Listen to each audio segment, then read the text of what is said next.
செல்வந்தராக மாறிய அப்துர் ரஹ்மான் இப்னு அவுஃப் ரலியல்லாஹு அன்ஹு அவர்கள் ஓதிய அந்த துஆவை தான் நாம் இன்றைய வீடியோவில் பார்க்க இருக்கின்றோம். அன்பார்ந்தவர்களே, அல்லாஹ்வின் நல்லடியார்களே, ஒரு முறை அப்துர் ரஹ்மான் இப்னு அவுஃப் ரலியல்லாஹு அன்ஹு அவர்கள் ரசூலுல்லாஹி ஸல்லல்லாஹு அலைஹி வஸல்லம் அவர்களிடத்திலே வருகிறார்கள். யா ரசூலுல்லாஹ், என்னுடைய மகனை காணவில்லை யா ரசூலுல்லாஹ். அவர்தான் எங்களுடைய குடும்பத்தை பார்த்து கொண்டிருந்தார். அதாவது அவர்கள் உழைக்கக்கூடிய பணத்தில் தான் நாம் வாழ்ந்து கொண்டிருந்தோம்.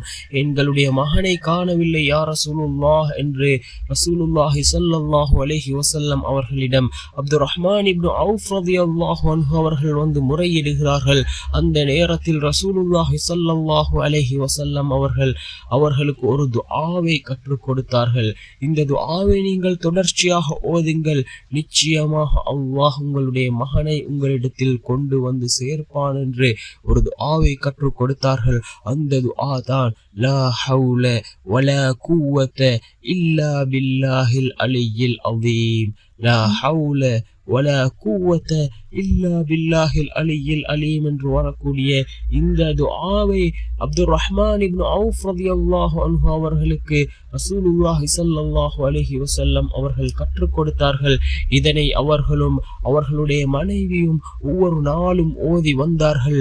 சில நாட்களின் பின்பு அவருடைய மகன் வருகிறார்கள். எவ்வாறென்றால் ஆட்டு மந்தையுடன், ஒட்டக மந்தையுடன் அவர்களுடைய மகன் அவரை நோக்கி வருகிறார்கள். அதாவது பெரும் செல்வங்களை கொண்டு வருகிறார்கள்.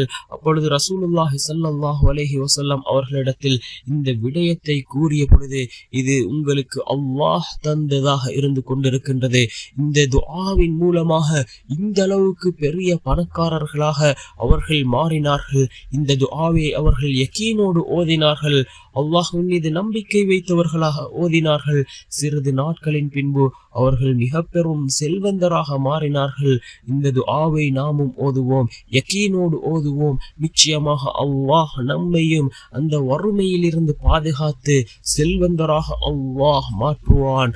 இந்த துஆவை நம்பிக்கையோடு ஓதுவோம். வல்ல நாயன் நம் அனைவரின் பாவங்களையும் மன்னித்து நம்மை உயர்ந்த ஜன்னத்துல் ஃபிர்தௌஸ் என்ற அந்த சுவனத்திலே நம் அனைவரையும் ஒன்று